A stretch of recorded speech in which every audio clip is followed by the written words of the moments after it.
This morning I'm walking around Zionsville, and in this video we're going to get into just some of the ways that people in the past that I've worked with have chosen Zionsville over Carmel. And so these would be things maybe that you haven't thought of before that could help your decision. And it's not a video that's disparaging Carmel or Zionsville or putting one over the top of the other one, but if you're really torn between the two, these are some of the things that have helped influence the decision of clients in the past, so stay tuned.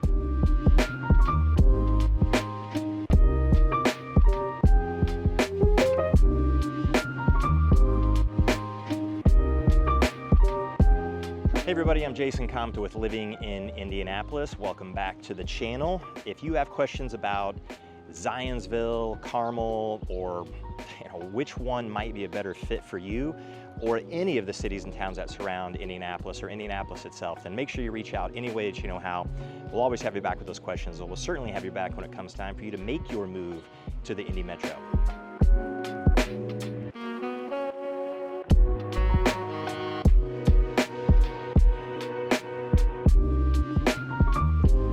Those things between the two would certainly be the schools.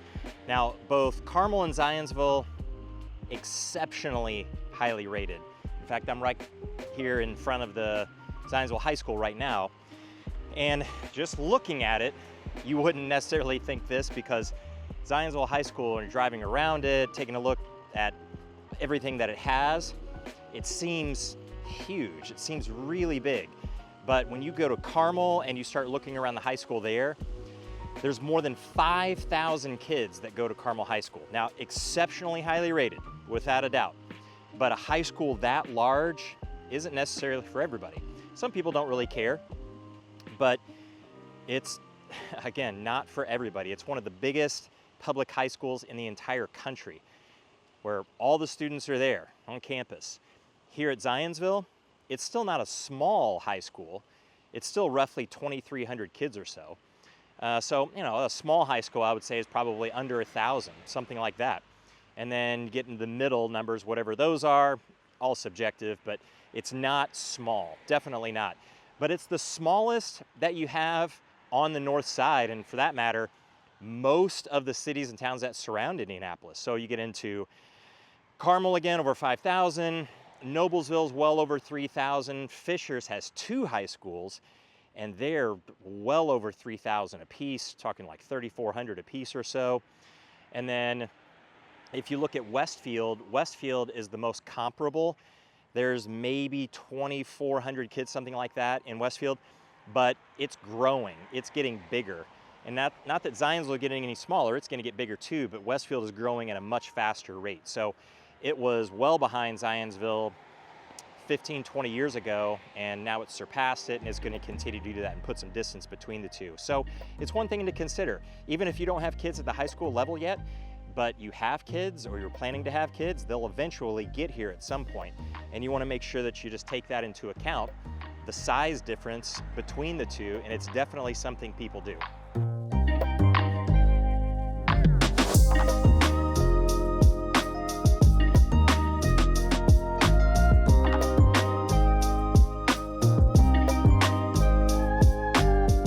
Another reason is that Zionsville just overall has less energy to it than Carmel. It still has energy, it's just a different kind of energy. It's just not a busy type of energy. And one of the reasons why is because, I just parked here to kind of show you this, is that nobody is really driving through Zionsville just because of really where it is. I parked just now at Zionsville Golf Course, just in the parking lot, because there's really no place to park to show you this, but at the end of this street,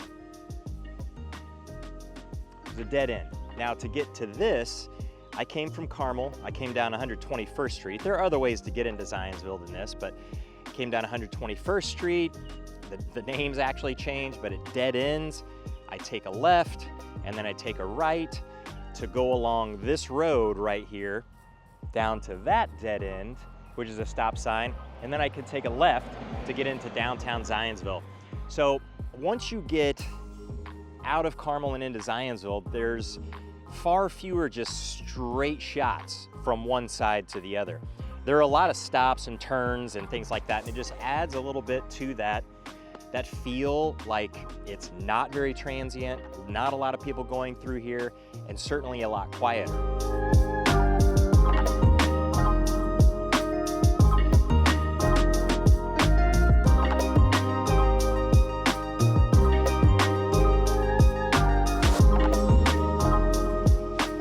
This would definitely be one of those differences when you get in and start to look at what Carmel looks like, which is exceptionally nice all the way through it.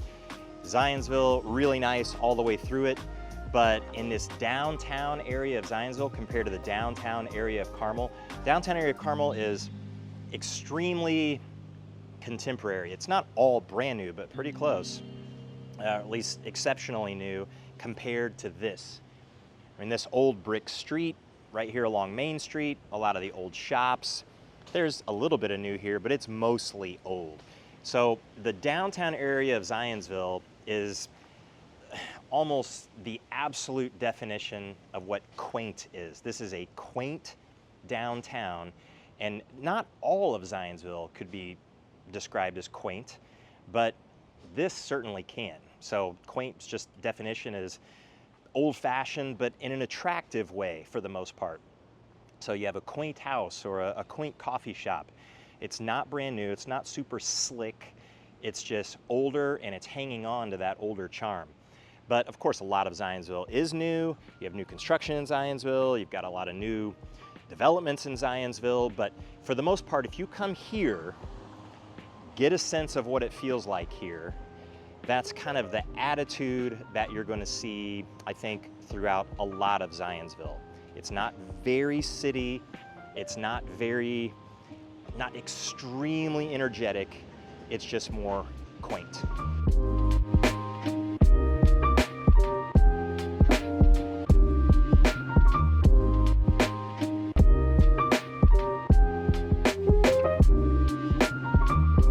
It's nowhere near as transient as a road like this on the far western edge of Carmel and just on the far eastern edge of Zionsville. So this is US 421 right here behind me. I've actually parked at this Kroger, this big Kroger, which has a Carmel address right behind me too. Now, this is a goofy road.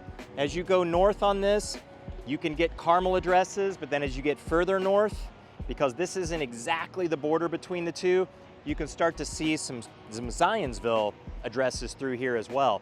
But people will come from the north to the south, Indianapolis, on this road and use it for Carmel as well, and they'll go opposite, go to the north from the south along this road, and you can easily just zip right through Carmel here, and you can also zip right through Zionsville, but it's one of the only places that you can do that. The other would be way on the west side on I-65, and that's, of course, an interstate, and if you're using an interstate, then usually you're getting off maybe for gas or maybe at a restaurant right there next to the highway, something like that. Maybe you're going into Zionsville, but you're certainly not going through it that way. At least I don't really count going through a particular city or town on an interstate unless it just pierces right through the middle of it. But even then, it's not exactly counting like you're there, but it does mean that you are transient traffic going through it and you can increase the traffic for that particular city or town. But Zionsville doesn't really have that. It doesn't have a main thoroughfare that really just blasts right through it. So that helps to dial down the energy a little bit in Zionsville. So it's nothing at all like this road here, 421.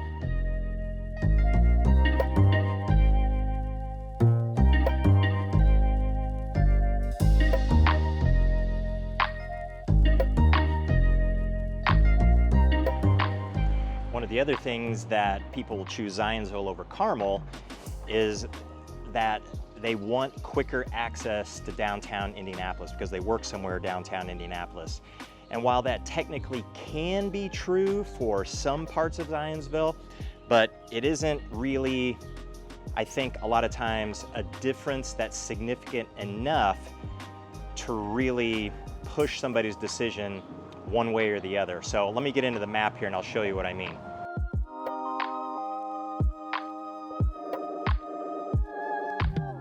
Here's what I mean about that commute. So if we take a look at the map and let's say we're wanting to get into downtown Indianapolis somewhere. So whether you work downtown or you just want to get downtown, let's say you're going to go to Victory Field, which is where the Indianapolis Indians play. They're the AAA team for the Pirates, Pittsburgh Pirates, and it's a super fun thing to do.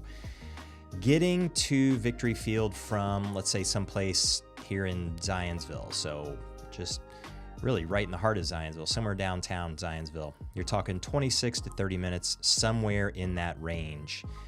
But obviously you're not, or at least not everybody's going to live right there in downtown Zionsville. If you're a little bit more heart of Zionsville, somewhere up in this area, you're looking 28, 29 minutes, something like that. So in essence, unless you get way over here close to 65, and there's some neighborhoods over here where you can do it a little bit less, like 25 minutes or so, and sometimes even less than that. The closer you get to 65, the more access you have to it, faster you're going to get. So you're looking anywhere, like I said, 25 to 30 minutes or so.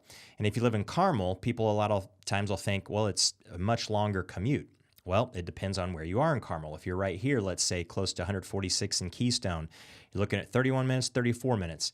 So is that really that much longer? It is technically longer, but not by a tremendous amount. Let's say if you're kind of northwest Carmel, towards the Village West Clay, somewhere in that range, 31 to 33 minutes, at least right now. It could be a little bit longer than that with some traffic or construction. What if you're way over here in northeast Carmel? Far northeast Carmel, a little further there because you don't have, you can see you're kind of right in between Keystone and 69 over here, where those are your major thoroughfares to the south to get into Indianapolis. And then right now, as this video is being shot, there's some construction there slowing you down. So 36 to 40 minutes, that could be a little bit more significant for sure. But if you're over here on that northeastern side of Carmel and you're wondering about that commute, it can depend on the time of day, like when this video is being shot here. So it could be a little more, but it could also be just a little bit less, somewhere in there. If you're central Carmel, something like that, again, 31 to 34 minutes, really not that bad, but generally a little bit longer for Zionsville. And I don't think that this is a dramatic enough difference to choose one over the other, but that's of course a subjective thing.